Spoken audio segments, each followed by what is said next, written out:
कर लेते ग्वालियर की रहने वाली अंजू की, जो कि पाकिस्तान जाकर फातिमा बन गई है। पाकिस्तान से अंजू का नया वीडियो सामने आया है। वीडियो दरअसल सोचने पर मजबूर कर रहा है। नसरुल्लाह समेत 8 लोग अंजू के साथ डिनर कर रहे हैं। तो टेबल पर अंजू के अलावा एक भी महिला मौजूद नहीं है। बुरखे में दरअसल अंजू नजर आ रही है नसरुल्लाह और उनके साथियों के साथ। और ये वीडियो कहीं ना कहीं अब सोचने पर मजबूर कर रहा है कि एक भी महिला इसमें मौजूद नहीं है।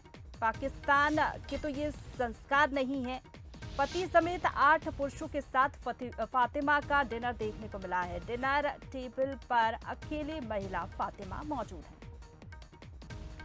और चलिए इसी खबर पर ज्यादा जानकारी के साथ हमारे साथ उमेश लाइव जुड़ गए, सीधा उनका रुख करेंगे। उमेश, लगातार सुर्खियों में बनी हुई है ग्वालियर की रहने वाली अंजू, जो कि पाकिस्तान जाकर फातिमा बन गई। अब उनका एक नया वीडियो सामने आया है जिसमें वो नसरुल्लाह के दोस्तों के साथ डिनर करते हुए नजर आ रही है। वीडियो सोचने पर मजबूर कर देता है। देखिए, बिल्कुल सही आपने कहा कि जिस तरह से लगातार जो अंजू है वो पाकिस्तान में जाकर फातिमा बन गई है और उसके अलग अलग वीडियो आ रहे हैं। अभी हाल ही में एक वीडियो आया था जिसमें साफ तौर पर कहा था कि उन्होंने कोई निकाह नहीं किया है और वो जल्दी भारत वापस आएंगी। लेकिन अब इस तरह से डिनर का जो वीडियो वो भी सामने आ रहा है। वहाँ पर 7 से 8 जो पुरुष हैं वो भी बैठे हुए हैं, फातिमा के साथ जो डिनर है वो कर रहे हैं। तो अलग अलग तरह के बयानों से अब एक बार फिर उनके परिवार और जो सुरक्षा एजेंसी है उनको सोचने को मजबूर कर दिया है। इस समय टेकन के बोना गांव में खड़े हुए हैं। वो घर है जहां पर अंजू बड़ी पली हुई है और उनके पिता हैं जो गया प्रसाद, उनके जो पिता हैं उनका साफ तौर पर कहना है कि उन्होंने पहले भी कहा था कि अंजू से उनका कोई संबंध नहीं है, अंजू हमारे लिए मर चुकी है, अगर अंजू भारत आएगी तब भी हम उसको अपनाएंगे नहीं। लेकिन फिर भी जो पिता का दर्द है वो साफ तौर पर झलकता हुआ कहीं ना कहीं नजर आता है। और उन्होंने आखिरी बार अंजू को कल फोन किया था, उस पर पहले वॉइस मैसेज किया था। जब वॉइस मैसेज नहीं चला तो उसके बाद उन्होंने वीडियो कॉल पर एक बार उससे बात की और जो अपनी जितनी भी सिके गिलवे थे वो भी उन्होंने बात करने की कोशिश करते हैं। गया प्रसाद जी हमारे साथ हैं। सर, कल अंजू से बात हुई है, किस तरह की बात हुई है, क्या बात ये हुई थी कि मेरे मन में एक आखिरी ये सवाल था कि मैं उसको ये मैसेज छोड़ना चाह रहा था कि सबसे पहले मैं ये पूछना चाह रहा था उससे कि तू वहाँ गई क्यों बिना पूछे। हमारे परिवार में किसी की इजाज़त नहीं ली, हमारी कोई इजाज़त नहीं ली, हमें कोई खबर नहीं दी। तो मैं उससे ये बोलना चाहता तू किसके लिए यहाँ आई है। तो पहले मैंने उसको वॉइस उसका ही कॉल आया क्योंकि दोपहर में एक हमारे मीडिया वाले भाई आए हुए थे, उन्होंने मेरे को बात करवाई थी। बल्कि मैं तो वैसे बात करना ही नहीं चाह रहा था, फिर भी उन्होंने बोला कि आप क्या अपनी बेटी से बात करना चाहेंगे, यदि करना चाहेंगे तो एक बार कोशिश करो। तो मैंने वॉइस कॉल किया, तो 2 बार मैंने वॉइस कॉल किया तो नंबर जा रहा उठ के आया, पर शायद बात नहीं हो रही थी। वो उधर से एक मैसेज आया नेटवर्क प्रॉब्लम, बस इतना होने के बाद छूट गया। उसके बाद 5 बजे शाम को फिर फ़ोन आया, 5:09 पे वॉइस कॉल आया तो मैंने उठाया, वो बात नहीं हुई मेरी। 2 बार आया, 2 बार मेरी बात नहीं हुई। जब मैंने सोचा कि चलो मैं अपने मन की बात कह ही देता हूँ, जब बात हो ही गई है तो इसने मीडिया वालों ने शुरुआत करवा दी। उसी पीरियड में फिर मैंने व्हाट्सअप कॉल किया। जब व्हाट्सअप कॉल किया तब मुझे उस लड़की से मैंने उसको देखा तो उसका रहन सहन बदला हुआ था, हाव भाव बदले दिखाई दे रहे थे।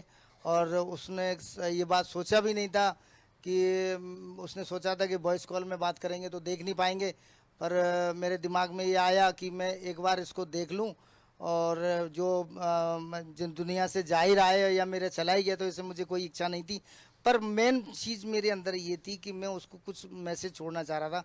मेरा मैसेज वो ये था कि मैं उससे ये कहना चाह रहा कि तेरा बाप मर गया बेटे, आज से सीधी बात है, तेरी माँ मर गई, तेरा परिवार सोच लेना कि तेरा परिवार, यानी कि तूने अपने खुद का परिवार तो मर ही दिया जीते जी, उसके पीछे पीछे मैं और मेरा पूरा परिवार से आपका कोई लेना देना नहीं है। आज से कट कट करके मैंने ऐसे उसको बोला। अंजू से आपने बात की थी तो जो अंजू के शब्द जो निकल रहे थे तो क्या दबाव जैसा कोई नहीं, वो कुछ हताशी थी। जिस तरीके से जो हमारे बच्चे सामने जब रहते हैं, मतलब माँ बाप के सामने जब अपने देश में रहते हैं या अपने स्वतंत्रता में रहते हैं, इस तरीके से बात करें तो ऐसा कुछ नहीं था।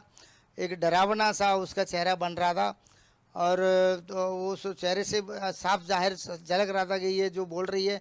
मैंने उससे ये भी पूछा क्या तूने निकाह कर लिया, क्या तूने धर्म बदल दिया। तो बोले नहीं, ये सब बातें बेबुनियाद हैं और लोग अफवाह कर रहे हैं, ये झूठ बोल रहे हैं।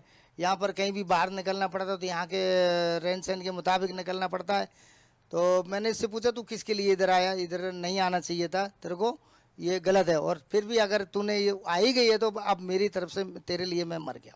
दिमाग डाइवर्ट करने जैसी बात भी आ रही है, अंजू ऐसी नहीं थी। हाँ जी, लग रहा था मेरे उसको चेहरे को देख करके, मुझे ये लग रहा था कि इसका जो दिमाग को कुछ ऐसे मतलब बोलने वाली वो है, पर वो उसके शब्द कुछ लड़खड़ा रहे थे बोलने में। ऐसे नहीं लग रहा था कि जिस तरीके से मतलब बच्चे जो हमारे नॉर्मल होके जो बात करते थे, तो उसको नहीं लग रहा था। मुझे कुछ ऐसे लग रहा है कि जब कोई एक शिकारी किसी जानवर को जब उसके पकड़ में आ जाता है तो वो जैसे चाहता वैसे घुमाता है। तो यहाँ तक है, ये शादी की बात भी जो चल रही है, निकाह की बात चल रही है, मैं इस पर बिलीव तो नहीं कर सकता। अब ये दस्तावेज कुछ लोग बता रहे हैं सच्चे हैं, कुछ लोग बता रहे हैं झूठे हैं। अब ये तो कौन, इसको हम क्या कह सकते हैं। इसी शक के दायरे में आकर के मैंने लड़की को फ़ोन किया था कि मैं इससे पूछता हूँ कि ये सच है या झूठ है। फिर जब उसने कहा कि ये झूठ है, तो पर उसके जो शब्दों से मुझे जो लग रहा था, तो मुझे सीधा सीधा लग रहा था ये लड़की झूठ बोल रही है, इसने शायद शादी कर ली है। तो मुझे ऐसा लग रहा था कि इसने मतलब वो उस टाइम में ये क्लियर नहीं हो पाया कि ये सच बोल रही है झूठ बोल रहा है, पर मुझे तो जहाँ तक यही लग रहा था कि ये लड़की झूठ बोल रही है। तो बिल्कुल नसरुल्लाह से 4 उमेश, साल से जिस तरीके केस से हम फ्रेंड- सुन रहे थे अंजू के पिता को, उनका ये कहना है साफ तौर पर कि उनकी बेटी अब उनके लिए मर चुकी है और अंजू से बातचीत भी उनकी हुई। और ये वीडियो जो अब सामने आया है ये सुर्खियों में बना हुआ है, क्योंकि लगातार अलग अलग वीडियो वो जारी कर रही हैं। पहले प्री वेडिंग शूट की तस्वीरें सामने आती हैं, उसके बाद अब ये तस्वीरें सामने आ रही हैं जहां पर डिनर टेबल पर वो नजर आ रही है नसरुल्लाह के साथ। 8 पुरुष भी इसमें मौजूद है। तो देखिए तस्वीरों में आप देखिए काफी घुली मुली वो नजर आ रही हैं और एक अलग ही बदला हुआ रूप यहाँ पर अंजू का नजर आ रहा है। जिस तरीके से ये बातें सामने आई कि उन्होंने इस्लाम कबूल कर लिया और उसके बाद अब उनका बदला हुआ रूप भी आपको दिखा रहे हैं।